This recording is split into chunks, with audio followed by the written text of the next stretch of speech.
احساسك الحقيقي إيه بقى في ماتش الاهلي والزمالك اللي فات ده؟ كان عندك احساس ان انت هتجيب جول؟ كنت محضر ان انت حتى لو جبت جول مش هحتفل؟ يعني كنت محضرها في دماغك، ولا هي وليدة اللحظة كده؟ صراحة يعني صح، أنا كنت حابب أجيب جول، اوكي. لأن أنا الحين بنتمي للنادي الأهلي. ده ما يخلينيش أنني لما نجيب جول ما نحتفلش، معناتها أنني يعني في حاجة ولا لا. طبعا. أنا جبت جول أهو، ماشي، بس الاحتفال اللي أنا ما عملتوش ده بيرجع بس للحب للنادي، للزمالك والجمهور بتاعه خصوصا، اوكي. لأن عمري ما سمعت منهم حاجة وحشة.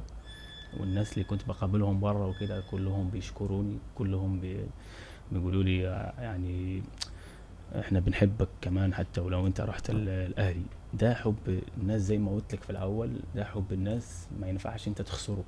صحيح. فهمت؟ مش ده بيخلينيش ان انا ما اعملش شغلي. فهمت؟ يعني في الشغل شغل وحب حب.